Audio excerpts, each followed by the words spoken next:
to another episode of Dear Man. Okay.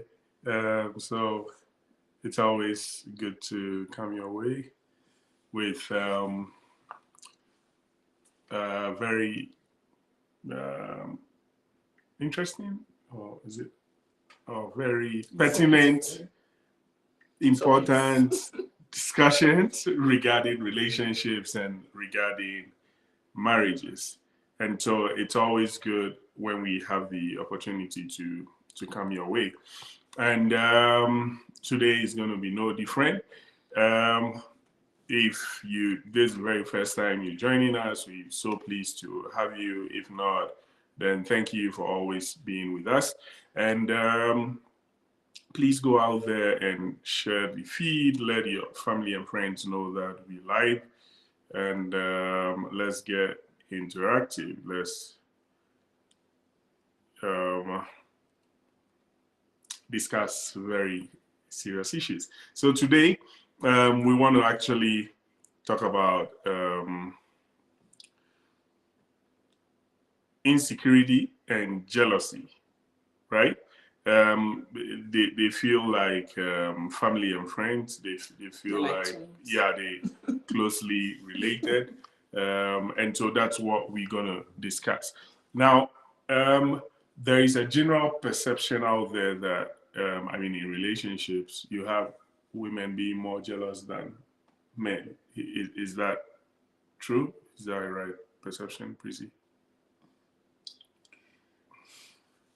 I don't think so. Uh, you don't think women are more jealous? Women tend to be more jealous than men, right? Because Okay, yeah, okay. When it comes to even in friendship, mm-hmm. like general friendship, Right. yeah, when there are two or more women gathered, there's confusion, there's problems when it comes Yeah, to jealousy. exactly. Yeah. So you could have a situation where one lady would, out of the blue, think that the others are getting more attention, like from the friend more than she's getting, right? And so Yeah, if it's their always friendship is like three three way or people, multiple way. Yeah, then exactly, there's a problem. exactly. Yeah. So bringing that into relationships, is it okay for people to be jealous? I mean, if you are in a relationship with someone and you think that, for example, the person spends more time with other people than you, is it right? Is it just human to be jealous? Yeah, so I think that there's a good jealousy and then one that is terrible. Oh, okay. So jealousy can be good. Even God says that I am a jealous God. Right. So I would not say that jealousy is bad in itself, but it depends on the circumstances Okay. surrounding the jealousy. Okay. So when can we tell when jealousy is good? When can we tell when it's bad? Okay, so let's say I'm in a relationship with someone Mm-hmm. or in a marriage with someone, Yeah. and I'll always find this person closer to the opposite sex, Okay. somebody of the opposite sex more than me. Okay. I should definitely feel jealous unless I am not interested in that relationship. So in a good way, But because how can if that be good? if I'm not jealous, like I'm not bothered one bit. Okay. If you are too close to anyone, Okay. then there's a problem. It's either I don't Right. love you or I also have my own interest somewhere. Okay. Yeah, that makes sense. But if you um, say there are people who get into relationships and for some reason the other party was and is and will be closer to someone else than them, right? Like some people have naturally, however it is, but some people have very close relations with the opposite sex before they get into a relationship, right? Mm-hmm. So, um, should you get to a point where you overcome that jealousy and know that, okay, it's something that has been, is, and will be, or you should, still display your jealousy and let your partner I know don't about know it? how easy it will be because I don't see how you can keep the opposite sex as your closest when you have your spouse. I think that in all things, your spouse should be your closest. Okay. It should be your go-to when you have anything to discuss with. Okay. So if you are close with the opposite sex, then it means that there's a possibility of even discussing issues between you and your spouse with that person, and that will not be helpful to the marriage or the relationship. So okay. If you want to be that close to the person, then maybe marry the person instead and don't bring somebody in to bother the person. Right. Yes, so I believe that you shouldn't cut completely, but you should give that gap to that person and then bond more with your partner. Okay. Okay, so that is the good jealousy you said? That is when you are, it's right, it's just right Yeah, for you it's just to be okay for you to be concerned. Okay, and which one would be the bad one? Okay, so some people have bad experiences from probably their previous relationships. Okay. And so because of that, they come into the new one with insecurities. Okay. And then they end up making the new person paying for the mistakes of the old relationship. Okay. So that is when it becomes toxic. Okay. Okay. But so does that not segue into insecurity? So like I would think that the jealousy being displayed in that instance is based on something more like personal to them, right? And so they can't just bring themselves to a point where they are okay with seeing like their spouse having a child with someone else. I mean, and that is purely platonic. So would that not be a result of insecurities they have? I mean, from the person. Yeah, so you have insecurities, but you are starting with a totally different person, a new person. So you shouldn't carry those baggages and lay them on this new person. It's just like an innocent person, and that you are trying to punish for somebody else's wrongdoing. So even though you cannot completely let go of your past experiences, you have to try hard and then understand that you are carrying baggages, so you have to work on it. Right. You get it. It will not go suddenly, but if knowing that I carry those baggages, I can work on them and then not pass on those my insecurities to this new person. Yeah, but it's easier for one to work on something when they really identified it, right? Yeah. But usually the way it happens is that you don't even know you are insecure about such things, right? But you just manifest when you see something close to that until maybe your spouse or someone else calls it out. You might not even know that that's your insecurity playing out. Yeah, so that's when sometimes you have to be open-minded and do self-assessment, because there are people who will not agree to having insecurities. Right. Yeah, so if you are able to be open to talk about it with your partner and accept it, so the first point is accepting, and then you can work on it. But right. If you feel you are okay, then you might end up ruining this new relationship. Okay. Okay. And then the other question would be when it comes to insecurities again, right? There are so times when, okay, you accept it, just as you saying, but how long should a spouse be willing to allow the other spouse to work on insecurities?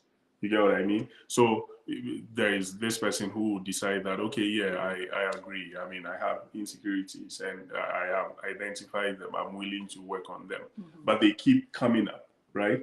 So how long is too long? For a spouse? Yeah, for the other party to... say that, okay, I'm giving you time to work on it, It depends. It depends. because it can get to a point where it's more like, yeah, I've identified it, but that's how I am. I So mean, it it's depends more on like, the individual. If you yeah, feel you have that patience to wait for the person to recover, that's fine. If you feel that you cannot, then I think if you want to call it quits, then it's fine. That is if it's not marriage, yeah, because exactly, you cannot be. I will not be taking bullets for somebody else's crime. right. Yeah. Okay, hey, now to go, good to have you. So, if it's in the marriage context, then You what don't happens? you don't have a choice. You have to work on it with your partner. Yes. So who has to work on it? The one with the insecurities, or the one who is willing to accommodate the insecurities for some time? Both of you have to. For how Yeah, long? so Then the you how have long to. question comes in. That one, that one is limitless. You are in it for better, for worse. Oh God. Okay. So the two of you have to sit down whenever you identify it. You just point it out, and so I don't think there's a limit to marriage. You've already signed your contract, so That sounded more like you already signed your death warrant. I mean, for some reason, that when you said that, that was how it sounded. Okay, so and let me just chip this in. It looks like, again, we can't take the environment we grow up in out of the equation, right?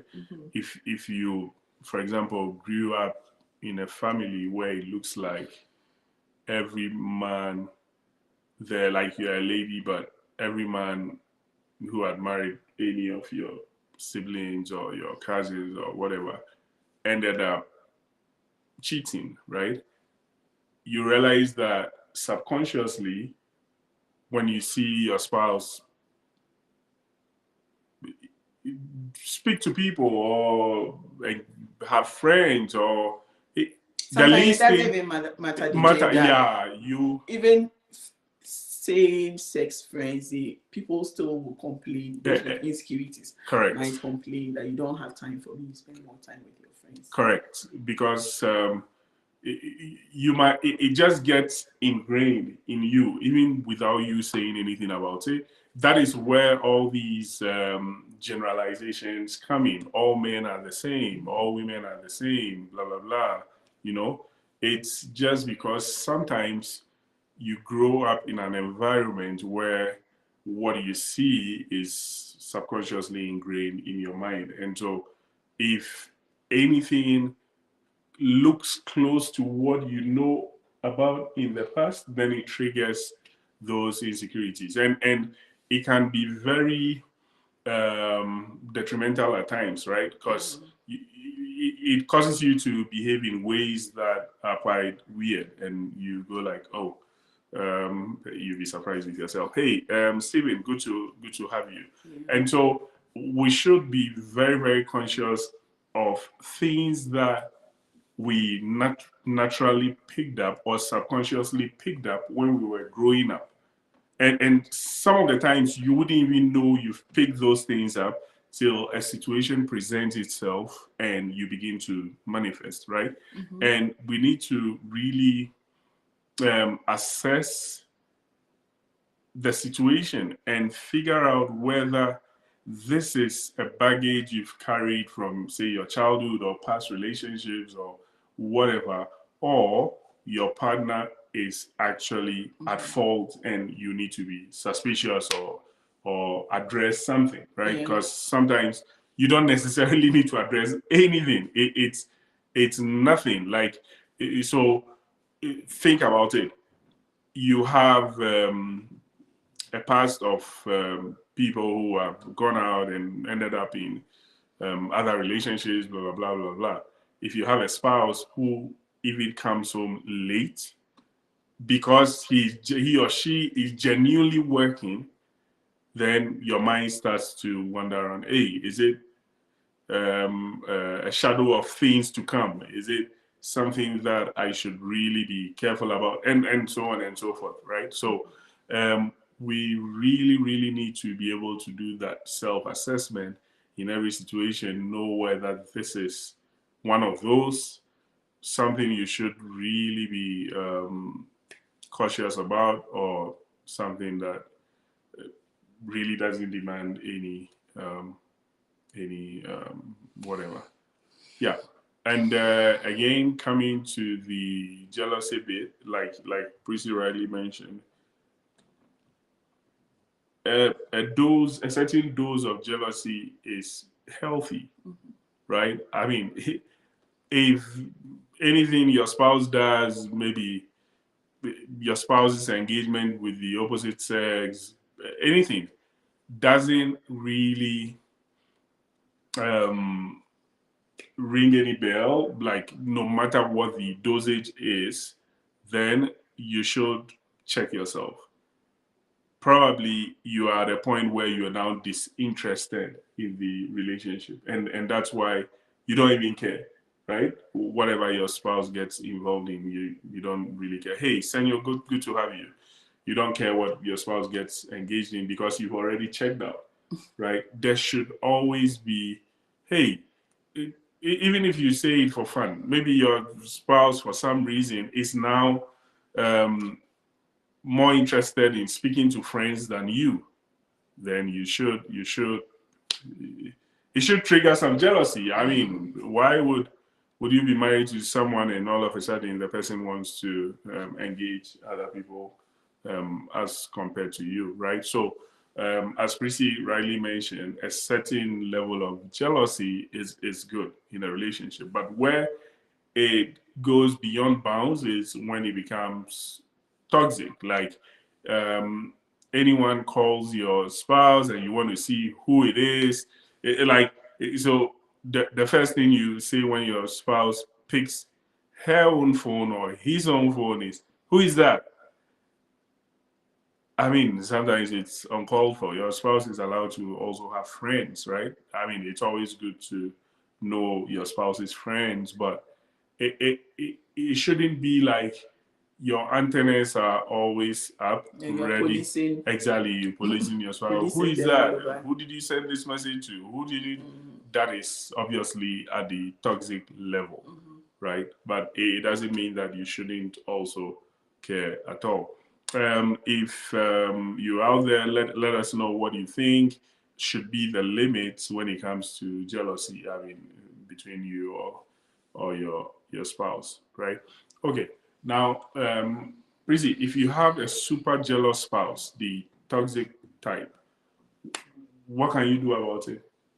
Especially in the marriage situation. I mean, if you're not married, then it's easy to say, okay, you give an ultimatum. If you don't change, I'll leave you. I mean, but in the marriage situation, how do you um, solve that? And before you come in, Stephen says that even God says, I'm a jealous God, though he loves us. Right. Absolutely. So a little bit of jealousy is good there. You always jealously guard what you love. You get it. I mean, even in material things, you should see how people have their um, antennas rising all over the place when someone tries to scratch their car or something. I mean, you should jealously guard all that, and so a little bit of it is natural. But Prissy, so if you have a super jealous spouse, what do you think you can do about it? You have to call it out to the person. Okay. And if maybe because of certain things the person has saying you do, that is what is making the person very jealous. Yeah. You need to talk about it, and if you need to tone it down, you will. But there are some people who are like naturally insecure. Right. It applies to, I don't want to say just women, but if you have a man that is naturally insecure, there are some men that feel that it's not even about relating with the opposite sex, Okay. but they feel that if their partners are doing very well, Okay. they will not get that so-called submission they Okay. want, Okay. and so they get they act in certain ways to make sure that at every point their spouses are below them. Okay, so you actually pointing to a situation where spouses, let's say men specifically, could be jealous of their wives because their wives earn more than them. Yes. Oh God. Okay, Yes. yeah, So I it, get it it. does happen. So every effort. So let's say we are quarreling. Yeah. We have a misunderstanding. Mm-hmm. Then as soon as I point something that you did out, Okay. you feel that the fact that I am earning a lot or something, that is why I am showing you disrespect. But meanwhile, the misunderstanding is a genuine thing. Right. And some men are so toxic that they would do everything to make sure that whatever they feel that is a backbone that is supporting you Okay. to disrespect them, Okay. they would sabotage it. So they'll And make sure you lose your job. some of them can do that. Some of them can do that. To go to that it far, is go that far to do that. in this day and age when it's difficult to get jobs. I mean, why would someone? It also applies to women. Sometimes Okay. when there's a misunderstanding, you see some of them carrying interviews, throwing them about, like they will just destroy everything before. Or because the man watches maybe Manchester United on the telly, you destroy. Or maybe crack the break the phone, or go and delete all the contacts on the spouse's phone. Okay. And all that. So what do you do to such a spouse? Like, so you have a spouse who gets jealous because you talking to other people, picks your phone, cracks it. What Others do? Don't even want you to have friends around you, like no friend apart from them. So how do I resolve that? I think that if the talking doesn't work, okay, if there's somebody your spouse listens to, okay, like somebody that your spouse reveres, okay, who can step in and speak to the person, okay, then that is fine. But if the person doesn't want, sometimes there's counseling. I know here you can get like somebody to talk to, go to therapy, and all that. But apart from that, if you've exhausted everything and it's not working, I don't know what you can pray. Yes, you go to God first. But if it's not working, I cannot help you. I don't know how. How you're going to resolve it, because it's probably his habit and he won't change. So so maybe you ask God to give you the patience to endure. That's also a good approach, right? You can endure, but some of the endurance can give you mental health issues. You either become mute. So in a situation where you know that even if whatever point you are saying makes sense, but your spouse thinks that you are not submissive, it's either when there's a misunderstanding, you make sure that he wins. Okay. You just try and let it go. Like it's one form of how do you call it? Conflict resolution. Correct. Yeah. So you decide not to win, just let it go. Because you know that if you want to still insist that you are right, then there will be problems. So you just let it go. You just have to be careful with how you select your words and all that. Sometimes you just have to apply wisdom when you are speaking to somebody who is an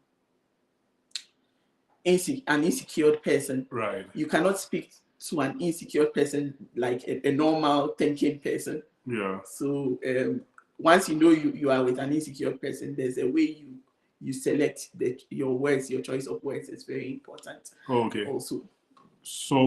So what you basically saying is, so if you're dealing with an insecure person, you shouldn't make him get to a point where his insecurities are triggered. I think so.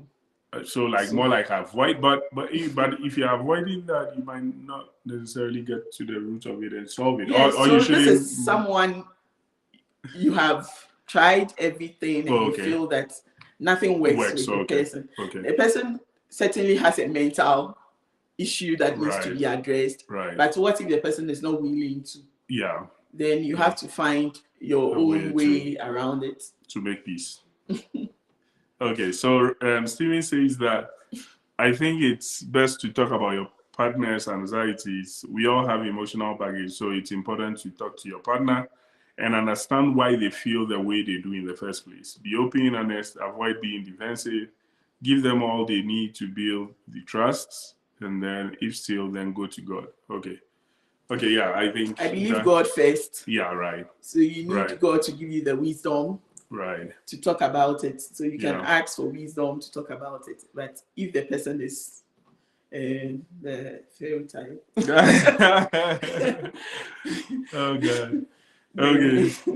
Okay. So what Prissy is saying is that if you try everything, it doesn't work.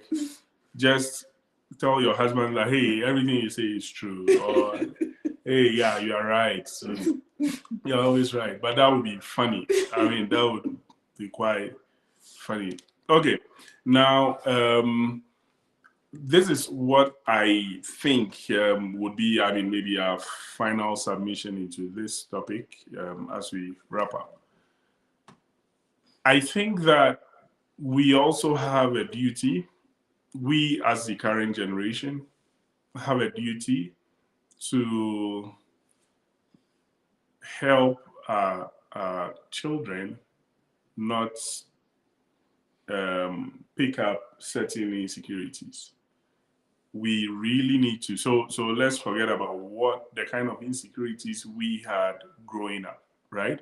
Because we picked up those signals or whatever from the older generation. I think that we also have a duty to create a very conducive environment, a very good environment where our kids will grow up and not pick up such things, because it's always more of nurture than nature, right? People are not born insecure. Yeah. Like it doesn't happen. People pick up such insecurities when they are growing up.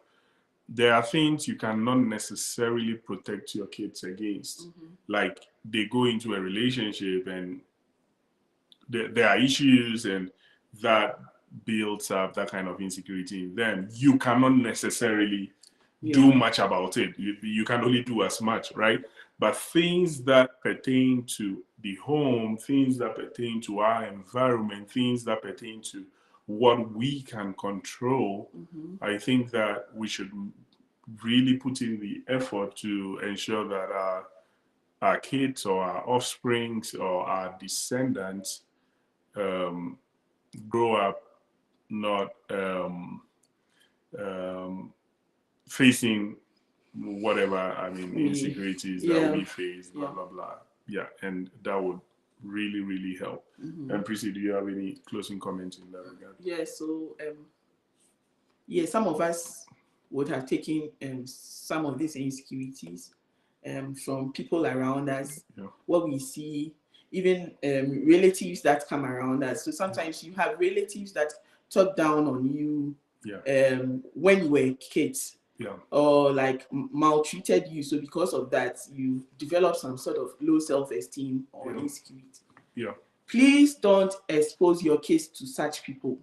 Okay. Because these are people they treated you badly. They will treat your kids worse. Right. So shield your kids from such environments. Right. And for me, that's what I advocate for. Shield your kids from toxic people, toxic relatives, toxic friends, because I don't know how they are going to change. If you are the one they know and they treated you badly, I don't know how different they are going to treat your offsprings. So some of these insecurities come up based on such things. People abusing you verbally, talking down on you and all that. So going forward, you already have that low self-esteem. You feel someone else somewhere is better than you. So the moment you see somebody else, you are even jealous. Right. So let's try as much as possible. Those are the ones we can shield our kids from. Right. Yeah. Right. Some of these things are pretty funny, right? You would have someone who kept telling you that, hey, you would amount to nothing, you would amount to nothing when you're growing up. So say you go for you're looking for a job, you go for 1, 2 interviews, and you don't get it. Sad things come back to ring in your mind. Yeah. Oh, it's true. I was told I wouldn't amount Yeah, to you anything. would not even want to persist Correct. or want to do more because Yeah. you feel that, or sometimes you are even told that there's a family curse Correct. or something. Yeah. So mentally Yeah. you have Increasing yourself. yeah, that's okay. After all, You I'm not cannot- getting a job. Right. This is not physical, it's spiritual. And it's So not there's unique nothing to I you can do alone. about it. It's But sometimes we just have to change something, do Yeah. something. And if you are already somebody whose brain you have been brainwashed Yeah. to think that whatever is going on is not right, or it's not, it's a family thing. Mm-hmm. If you don't take care, you will not do anything about it. Right. Yes, so So- you have to be careful the people you surround yourself with. Right. Also. So always tell your kids very positive things. Not you are not lying to them. I mean, help them build up that kind of positivity, right? And if they find themselves in even challenging situations, in their minds, they know that they have the ability to overcome. Yep. So you don't create a bunch of insecure folks that will go marry a bunch of insecure folks, and we'll have a bunch of insecure marriages. So And bring on up insecure offspring. Yeah, right.